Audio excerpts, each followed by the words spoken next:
कूक के कोयली भी होश करे, बीरवा बीरवा करे आगुन छागुन।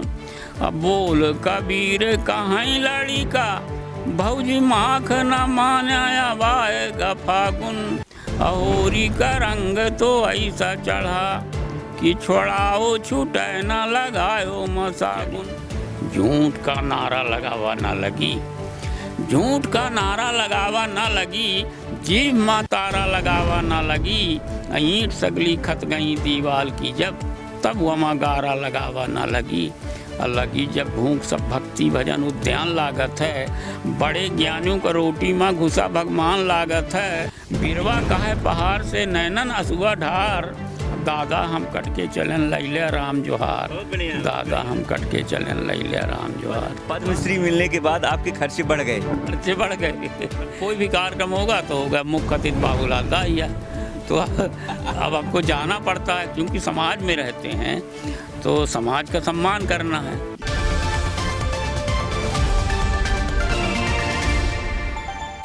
नमस्कार, मैं हूं महेंद्र पांडे और आप देख रहे हैं एमपी वॉच। आज हमारे साथ एक ऐसे शख्सियत हैं जिन्होंने पूरे देश में बिंद क्षेत्र का नाम रोशन किया है, जिनका नाम है पद्मश्री श्री बाबूलाल दहिया जी। बाबूलाल दहिया जी, आपका बहुत बहुत स्वागत है हमारे चैनल में। अरे आपका भी स्वागत है, हमारे यहाँ आए हैं आप। आपको पद्मश्री मिला, ऐसी कौन सी उपलब्धियां थी जिसके कारण आपको पद्मश्री मिला? ये हमको मिला है जो हमने परंपरागत अनाजों को बचाने का काम किया, छोटे छोटे भूखंडों में उगा के, क्योंकि वो सब समाप्त हो रहे थे। तो वो हज़ारों साल से यहाँ की परिस्थिति में रचे बसे हैं, कम वर्षा में पक जाते हैं, ओस में पक जाते हैं, आगे पीछे वो साथ साथ पक जाते हैं, तमाम उनमें गुण हैं। तो भारत सरकार ने इस बात को पहचाना कि जो हमारा काम है तो वो एक अच्छा काम है, क्योंकि जितने जो भी अनुसंधान होते हैं, जैसे मान लीजिए यहाँ देश में बकरी पालन, गाय पालन, भैंस पालन के अनुसंधान केंद्र हैं, अनाजों के हैं जहाँ माने ये सब होता है, लेकिन है ये कहाँ के? ये हमारे कृषक पूर्वज ही लाए हैं जंगलों से खोज के। किसी वैज्ञानिक ने थोड़ी कोई बीज बनाया, उनने कोई जानवर नहीं तैयार किए, वो किए जो जंगल में थे, जैसे जानवर थे, अनाज थे, तो उनके हमारे कृषक पूर्वज लाए, अपने खेतों में उनके का उगाया, उनके गुण धर्मों का अध्ययन किया और उनको आगे बढ़ाया। तो इसलिए इन बीजों का ये भी महत्व है कि अगर ये बीज न रहेंगे तो आगे चल के अनुसंधान ही न होगा ना, जब कोई बीज न रहेगा। पहले शुरू में लोगों ने ये बात नहीं सोचा था, लेकिन अब महसूस होता, जब सब कुछ चला गया तब होता है। आपने लगभग 200 प्रकार की धान के बीज की खोज की, ये सब आप कैसे कर पाए? क्योंकि आपकी जो इमेज थी क्षेत्र में पहले एक साहित्यकार के तौर पे थी, आप बहुत अच्छा लेखन भी करते हैं, तो ये खेती की क्षेत्र पे आपका कैसे रुझान आया?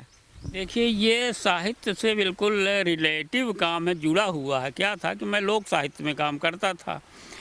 आपने देखा होगा कि जब मैं कॉलम भी लिखता था तो लोक साहित्य में, यहाँ के बघेली लोक साहित्य में लिखता था, का कही का न कही, अर्थात वो क्या कहें क्या न कहें। मेरी कविताएं जो बीए फाइनल के कोर्स में हैं रीवा यूनिवर्सिटी में, वो भी बघेली की हैं, यहाँ के लोक साहित्य की। तो मुझको आदिवासी लोक कला परिषद ने दायित्व सौंपा कि आप चूँकि बघेली के जानकार हैं तो इस क्षेत्र में काम करिए हमारे लिए। तो यहाँ का, जैसे यहाँ का मुहावरा, लोकोक्तियाँ, कहावतें, लोकगीत, लोक कथाएँ, पहेलियाँ आदि ये समाप्त हो रही थी। पहले तो मौखिक साहित्य में थी, अब नई पढ़ी लिखी पीढ़ी उसको छोड़ने लगी। तो उनने कहा कि इनको लिपिबद्ध करना ज़रूरी, तो आप हमारा काम कीजिए। तो क्या था कि अब जो जैसे बघेली का पहले 4 जिलों का क्षेत्र था, अब तो 7 जिले उसमें हो गए, रीवा, सतना, सीधी, शहडोल। तो यहाँ दूरस्थ क्षेत्रों में मैं जाता था उस काम के लिए। तो मैंने देखा कि अधिकांश कहावतें, लोकगीत, लोक कथाएँ आदि ये परंपरागत अनाजों पर है। जैसे मान लीजिए करगी धान होती है, तो करगी धान में क्या विशेषता होती है कि उसमें बाल में सैंकुर होते हैं और कांटे, और काले रंग का उसका आवरण होता है, चावल लाल होता है। तो किसान ने कैसे ये कहावत बनाया होगा कि धान बोवे करगी सुमर खाए न समझी। अब किसान ने क्या है कि जंगली खेत है अपने यहाँ का, तो उसने करगी धान भी बोया, नेवारी धान भी बोया, तो सुअर आया तो एक दो मुंह करगी में मारा होगा, और जब मुंह में सेंकुर गड़े, कांटे गड़े, तो वो नेवारी तरफ चला गया, नेवारी को पूरा खा लिया। तो जो किसान का अनुभव जनित ज्ञान था वो सूत्रबद्ध हो गया कहावत में कि धान बोवे करगी सुमर खाए न समझी। ऐसे कहावत कुटकी पर है, 3 पाक 2 पानी पकाई कुटुकरानी। सामा पर है कि सामा जेठान ने कहावे सब अनाज से आगे आवे। कोदो तो अपने रीवा का मशहूर था, माने जो हमारे यहाँ 6000 तालाब लगभग रीवा संभाग में है, तो उसका देन कोदो का है। कोदो को 80 वर्ष रखा जा सकता है। तो उस पर एक कहावत है कि सगमन सरई दहिमन राना 80 वर्ष न हो पुराना। मतलब राना है कोदो जो 80 वर्ष तक वो रखा रहता है। तो इस तरह से हमने कहा कि कोदो का होना ज़रूरी है, कुटकी का होना ज़रूरी है, करगी का होना ज़रूरी। ऐसे एक सिकिया धान यहाँ होती है, उसका पाता चावल थोड़ा पतला होता है, खाने में स्वादिष्ट होती है। तो अब लीजिए, अब उस पर एक अंतर कथा है उस पर कि धान बोवे सिकिया महतारी पावे न बिटिया। अब उसमें ये है कि बर पक्ष के लोग कन्या को देखने के लिए आए, माँ बेटी थी, बेटी का बाप था, तो बढ़िया सिकिया धान का चावल बना के खिलाया। अब रिश्तेदारों को इतना भा गया कि पूरा पूरा खा गए, माँ बेटी को बचा ही नहीं। तो कहावत बन गई धान बोवे सिकिया महतारी पावे न बिटिया। तो हमने सोचा कि सिकिया का भी होना ज़रूरी है। अब क्या था कि हम करने लगे संग्रह। आप जो धान के बीज संग्रहित करके रखे हैं, क्या उसे आप दूसरे किसानों को भी देते हैं? हम पूरे देश के किसानों को देते हैं। हमारे यहाँ आते हैं लोग बाग, जैसे व्हाट्सएप से भी जुड़े हुए हैं, फेसबुक में भी जुड़े हुए हैं, निरंतर हम लिखते हैं उनके बारे में, फ़ोटो डालते हैं। तो जब आते हैं लोग बाग, अब जैसे किसी ने कहा कि हमको डिहुला धान चाहिए। अब डिहुला तो 50-60 साल पहले यहाँ से ख़त्म हो चुकी थी, लेकिन हमारे पास है। तो जब हम उसको डिहुला देते हैं किसी सयाने आदमी को, तो एक जो उसके मन में अनुभूति होती है वो स्पष्ट उसके मतलब चेहरे में दिखती है कि उसको ऐसा लगता कि वो 50 साल पुरानी में धान पा गया, क्योंकि अब किसी के पास बची नहीं। इसकी पैदावार कम, एवरेज जो पैदावार की है वो कम रहती है। देखिए क्या है कि हमारी जितनी परंपरागत धानें हैं वो व्यापार के लिए नहीं बनाई गई थी, वो प्रकृति ने वर्षाधारित खेती के लिए बनाया है। तो वर्षाधारित खेती में जितने गुण चाहिए उनमें, माने सूखा सहने का गुण, अधिक पानी सहने का भी गुण, और जल्दी पकाने का गुण, वो सब गुण उनमें है। ये व्यापार संस्कृत की नहीं, जो हमारी पुरानी खेती है वो व्यापार संस्कृत की खेती नहीं थी, वो पेट भरने की सबकी खेती थी, पेट की खेती है। ये जो नई खेती आई ये सेठ की खेती हो गई। तो उसमें क्या है कि पूरा व्यापार आ गया है। तो ये वर्षा आधारित खेती के लिए बनी थी। तो अब देखिए, जितने जो हमारे परंपरागत किसान, हमारा तो गाय बैलों तक से समझौता था। जैसे गाय का हमारा क्या समझौता था, बताइए। तो जब हमारे पूर्वजों ने जंगल से निकाला होगा, अब वो दूध देने लगे, दूध तो उसका बछड़े के लिए है, पर जब हम उसकी सेवा करते हैं तो कुछ ज़्यादा दूध देती हमारे लिए भी। तब लीजिए, हमने गाय को घास खिलाया, एक मूक समझौता, और गाय ने हमको दूध खिलाया, उसके दूध से हम तंदुरुस्त हुए, हमारे घास से गाय हुई, गाय ने गोबर किया, हमने खाद बनाया, गाय ने बछड़ा जाना, हमने उसको हल में चलाया, हल वो खींचा, हल हम जोते, लेकिन जो उत्पादन हुआ तो चुनी चोकर भूसा चारा बैल का और अनाज हमारा। कितना अच्छा समझौता है। बैल बूढ़ा हो जाए, गाय बूढ़ी हो जाए तो हम उसी तरह सेवा करें जैसे अपने माता पिता की। ये था हमारा एक मूक समझौता। आपको पद्मश्री मिला, हमारे दर्शक जानना चाहते हैं कि पद्मश्री पुरस्कार के साथ क्या सरकार किसी तरह की आर्थिक मदद भी करती है या कोई फैसिलिटी देती हो जिससे आपकी आगे की जो ज़िंदगी है वो थोड़ी आसान हो जाए? थोड़ा आप बताएं हमारे दर्शकों को। नहीं, सरकार इसमें कुछ नहीं देती। ये इतना बड़ा पुरस्कार है, 4थे नंबर का पुरस्कार राष्ट्र का, तो क्या इतना देती है कि हवाई जहाज़ से का टिकट का पैसा दे देती है और होटल अशोका में ठहरा देती है, जिसमें 20,000 रुपये एक रोज़ का लगता है। अगर आप एक रोटी खाइए तो 100 रुपये की होती है, एक प्लेट चावल खाइए तो 500 रुपये का होता है। तो वो फ्री में खिला देती सरकार, केवल एक बार खिला देती है एक बार, और उसके बाद वो कुछ नहीं देती, ना तो मतलब कोई वो नहीं, सिर्फ एक सम्मान है, बल्कि उसका खर्च बढ़ जाता है। जैसे हमारा है तो खर्च बढ़ गया कि जहाँ हर जगह से अब कहीं पद्मश्री, तो मतलब कोई भी कार्यक्रम होगा तो होगा मुख्य अतिथि बाबूलाल दाहिया। तो अब हमको जाना पड़ता है, क्योंकि समाज में रहते हैं तो समाज का सम्मान करना है। नहीं लोग कहेंगे कि अरे कितना घमंडी है कि लीजिए आता नहीं, तो बिल्कुल हम जाते हैं वहाँ, तो अपना खर्च करके जाते हैं। अब कोरोना के कारण तो बस से भी नहीं जा सकते, तो अपने 4 व्हीलर में जाते हैं, तो उसमें पेट्रोल भी डराते हैं। पद्मश्री मिलने के बाद आपके खर्चे बढ़ गए? खर्चे बढ़ गए तो सिर्फ ये सम्मान है, बस हो गया। क्या आप सरकार को सलाह देना चाहेंगे, मध्य प्रदेश की सरकार, भारत सरकार को सलाह देना चाहेंगे कि इस तरह के जब सर्वोच्च सम्मान दिए जाएं तो उसके बाद उनकी कुछ सुविधाएं या कोई आर्थिक सहयोग भी होना चाहिए, क्योंकि आपके बाद कई और लोगों को मिलेगा? देखिए, हमने न तो मांग किया पद्मश्री का और न किसी भी सम्मान का, हमारा नाम दूसरे लोग भेजते रहे। हम तो काम करने में विश्वास किया, लेकिन ये महसूस करते हैं दूसरे लोग, हमको न दे सरकार, हम तो अलग तरह के आदमी हैं, लेकिन ये महसूस करते हैं कि दूसरे लोगों को, बेचारों को मिलना चाहिए। जैसे मान लीजिए वो माझी को बेचारे को दिया, जो पहाड़ खोद दिया था, अब तो मजदूर आदमी हैं, सम्मान बढ़ गया, उसको क्या मिला? मर गया बेचारा काम कर, मतलब सम्मान। अब सम्मान किस काम का? उसके लिए तो रोटी ज़रूरी है ना, जो मजदूरी करता था उसके लिए। ऐसे ऐसे लोगों को सम्मान भी मिलता है जो बिल्कुल मजदूरी करते हैं, साधारण काम करते हैं, तो निश्चित उनके लिए कुछ ऐसा चाहिए कि उनका जीवन यापन चले, क्योंकि उनका सम्मान बढ़ जाता है और खर्चा बढ़ जाता है, लेकिन उनके पास रहता कुछ नहीं है। वो पहाड़ खोदने वाला माझी, कौन सा माझी था आपको नाम याद होगा, कि पत्नी उसकी बीमार हुई, मर गई, तो उसने रास्ता नहीं था तो पहाड़ खोद दिया, रास्ता बना दिया, उसको पद्मश्री मिला, लेकिन रुपया कुछ नहीं मिला। तो बाद में क्या किया, हवाई जहाज़ में एक दिन चढ़ आया, चढ़ के आ गया, फिर वो बेचारा फिर मजदूरी करता रहा होगा। ऐसे बहुत से लोग हैं, गरीब लोग हैं, जो उसी तरह बेचारे फिर अपना काम धंधा करने लगे।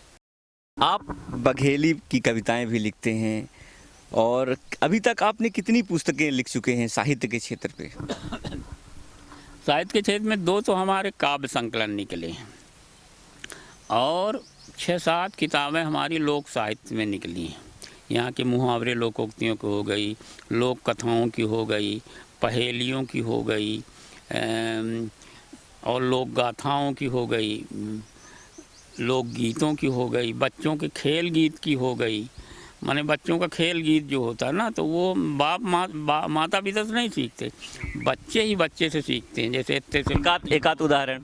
हाँ, इत्ते से पानी घोर घोर रानी, ऐसा खेलते ना, तो बच्चे ही बच्चे से सीखते हैं। तो उसकी भी एक किताब है हमारी, उस तरह के जो खेल गीत है उसकी, इस तरह से सब है। कबड्डी खेलने में किस तरह से हुड़ुआ खेलते थे, जो उसमें तमाम गा के भांकने जाते थे तब, तो वो सब किताबें, उसकी भी एक किताब है। इस तरह से 7-8 किताबें छपी हैं। एक तो वो जैव विविधता बोर्ड ने सयानन की थाती छापा है, जिसमें मुहावरे। बघेली पर आपका ज़्यादा फोकस रहता है, कोई बघेली की कविता आप सुनाइए हमारे दर्शकों को। ठीक है, अब देखिए, बसंत पर है एक ठे कि केखर हवै अवाई भमरा गुनगुनाए के गीत गाएगा। केखर हवै अवाई भमरा गुनगुनाए के गीत गाएगा। अमुआ तो ऐसन गौराने जैसे नई जवानी मिल गए, अब महक उठे कचनार करौंदा नई कली गुलाब के खिल गए। अब कोयली कुहुक उठी की जैसे ओकर बिछड़ा मीत आएगा। केखर हवै अवाई भमरा गुनगुनाए के गीत जाएगा। इस तरह से ये लंबी कविता है, याद नहीं है हमको पूरी। कोई फाल्गुन का महीना चल रहा है, हम कुछ आपको घनाक्षरी कुछ हाँ सुनाइए। गवैया सुनाई देते हैं। क्या होता है कि चैत से शुरू होता है हमारे जो पंचांग के महीने हैं, हिंदी पंचांग के महीने, तो हम फागुन से शुरू किए देते हैं। क्योंकि फागुन का महीना आने वाला है, आ ही गया है। तो उसमें है फूल लगे छुईला कचनार महुआ कुची आएगे आंगुन आंगू। फूल लगे छुईला कचनार महुआ कुची आएगे आंगुन आंगुन। आ कूक के कोयली भी होश करे बीरवा बीरवा करे आगुन छागुन। अब बोल कबीर कहाँ लड़िका भौजी माख न मानाया वाएगा फागुन। अहोरी का रंग तो ऐसा चढ़ा कि छोड़ाओ छूटे न लगायो मसागुन। चैत का महीना आवत है जब, तो रात चुमा चुम जाड़ लगे दिन लागे पियास और छूटे पसीना। गेहूँ चना सब साथ पके जिधना से या चैत का लाग महीना। लाग पर महुआ मऊ हारे ऊंचा भिन सारे तोहू कबीना। अया को घरी के न दम मिले दयु कैसा बनाए किसान का जीना। या को घरी के न दम मिले दयु कैसा बनाए किसान का जीना। चैत चला चुप के भरियाँ भर ख्यात मछोड़ कटाई। लाग जहाँ महीना बैसाख ओ धान किसान करें कगहाई। बंक के रोज खरौधी करें तब लागे न देह में रोटी उखाई। चारों महीना मरा मनई सब लैगे कि बाप के जैसे कमाई। चारों महीना मरा मनई सब लैगे कि बाप के जैसे कमाई। यही स्थिति है आज किसानों की, माने जो कमाते हैं सब बैंक का कर्जा पटा देते हैं। और अब देखिए जितना जो हमारा परंपरागत किसान खेती करता था वो कभी आत्महत्या नहीं करता था। उसको मालूम था कि 3-4 साल में 1 साल सूखे का होता है, उसके खड़ी फसल में ओला पड़ सकता है, पाला पड़ सकता है, तो वो तैयार था सहने के लिए। उसका क्या जाता था, उसका खुद का श्रम जाता था, बैलों का श्रम जाता था। लेकिन जो ये सेठ की खेती हो गई, व्यावसायिक खेती हो गई, तो इसमें पूंजी जाती है। तो पहले पूंजी लगा के जब खेती करता है तो बाद में क्या स्थिति बनती है कि वो जब माने घाटा लग गया तो बेचारा आत्महत्या तक करता, क्योंकि खेती लाभ का धंधा है ही नहीं। आप इसके अलावा भी कोई एक आध बघेली कविता सुनाइए जो आपकी सबसे पसंदीदा कविता हो। हम मुक्तक सुनाए देते। मुक्तक सुना दीजिए, चलिए ठीक है। सरल है। जी जी जी।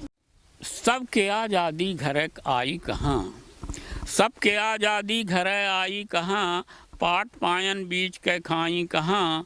एक तो अक्कास से बातें करत है, एक के छानू अबे छाई कहाँ। तुम्हारे तो बंगला कार जे फुटपाथ मसवा में, तुम्हारे तो बंगला कार जे फुटपाथ मसवा में। चिथरा लपेट पूछ के ठाहू में बिता में। अब जिन्हीं की इतने साल में झोपड़ी न दई सक्या, काहे कुलाचे चारूं तुहाई न सुना में। घोड़ बंधनेरू की नाई चर रहे हैं कुछ जने, लीद कस भाषण सड़क में कर रहे हैं कुछ जने। अध्याय पक गए काम में गदहा की नाई कुछ जने के, लूट के मेहनत का उनके धर रहे हैं कुछ जने। झूठ का नारा लगावा ना लगी, झूठ का नारा लगावा ना लगी, जीभ माँ तारा लगावा ना लगी। ईंट सगली खत गई दीवाल की जब, तब वमा गारा लगावा ना लगी। लगी जब भूख सब भक्ति भजन उद्यान लागत है, बड़े ज्ञानियों का रोटी में घुसा भगवान लागत है। अब बेचारे जीव जंतु सब फिरे हो इनके भरमाए, भरा जब पेट तब इन जीव कुछ हलुकान लागत है। कुछ दोहा हम आपको सुनाई देते हैं कि कौन तरक्की का खुला रामदही के द्वार। मैंने जैसे विकास जो है ना, तो विकास के पीछे पीछे विनाश भी लगा रहता है। तो विकास तो दिख रहा है जैसे, लेकिन उसके पीछे पीछे विनाश भी आ रहा है। तो उस पर है दोहा कि कौन तरक्की का खुला रामदही के द्वार, सहमे सहमे सब लगे जंगल नदी पहाड़। अमृत जल बाटिन जौन कुइयाँ बौली ताल, सोधई दोनी धरे कई के हाल बेहाल। अब सूख वाठ कृपिन बदन पूछे समो जवाब, सूख वाट कृपिन बदन पूछे समो जवाब, कहाँ चला गा गाँव का पानीदार तालाब। कुइयाँ रसरी डोलची भे पौसरा बेकार, पानी पाउच का खुला जितना से बई पार। अब भय पियास माँ अधमरी करिया परा शरीर, रोवत किलपत खुदय अब नदिया मांगे नीर। अब पर्यावरण विध्वंस भा घोरे यतर तेजाब, पर्यावरण विध्वंस भा घोरे यतर तेजाब। हे विकास तें धन नहा तोड़ न कुछू जवाब, हे विकास तें धन नहा तोड़ न कुछू जवाब। वो दोहा सुनाए देते एक ठे और कुछ पेड़ पौधन पर कि जब से होइगा गांव के वन बिरवन का नाश, जब से होइगा गांव के वन बिरवन का नाश। चैली चुरकुटिया गई कौड़ा केर सुपास, नीम कटी अमली कटी कटी बरा के डार। अच्छा आंसू रोएगा महुआ मार गुहार। कैथा कहुआ बेल सब होइगे बपुरे ठूंठ, कौनो और घाती जना मारिस टोना मूठ।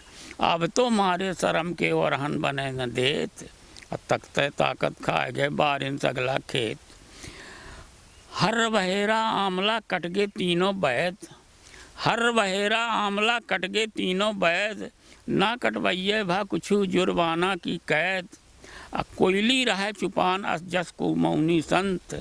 आवास लागे नहीं अब तो कबों बसंत, लाटा डोभरी सपन भे सपन फरारस खीर। समो कुशुद्धि भायतर जेही हीर न पीर, कैथा के चटनी बने अमरा केर अथान। अमली का टहुआ नई पीढ़ी सकी न जान। सन्नाटा बनमान मचा देखे सुने न कोय, छक छक टांगी चले धक धक जीव हो। कोयली रहे चुपान अस जसको मौनी संत, आवास लागे नहीं अब तो कबों बसंत। आपने मन के बिछाया के ही सुनाई रोय, महतों घुसे प्यार माँ को कही बहरी हो। अब बिरवा कहे पहाड़ से नैनन असुआ ढार, बिरवा कहे पहाड़ से नैनन असुआ ढार। दादा हम कट के चलन लैले राम जोहार, दादा हम कट के चलन लैले राम जोहार। बहुत बढ़िया, बहुत बढ़िया, बहुत बहुत शुक्रिया बातचीत करने के लिए बाबूलाल दहिया जी। ये थे पद्मश्री बाबूलाल दहिया जी। बाबूलाल दहिया जी इकलौते ऐसे शख्सियत हैं जिन्हें बिंद क्षेत्र से पद्मश्री का सम्मान भारत सरकार ने दिया है। श्री दहिया जी का कहना है कि सरकार पद्मश्री देकर सम्मानित जरूर करती है, लेकिन हम सरकार को ये सलाह देना चाहेंगे कि वो जिसे भी सर्वोच्च सम्मान दे उसके साथ साथ उसके आर्थिक स्थितियों का भी ध्यान रखे और उनको सुविधाएं भी उपलब्ध कराए, ताकि उन्हें सम्मान पाने के बाद आर्थिक रूप से परेशानी का सामना ना करना पड़े। अभी के लिए फ़िलहाल इतना ही। हम फिर मिलेंगे किसी एक और शख्सियत के साथ। तब तक के लिए आप हमें दीजिए इजाज़त। नमस्कार।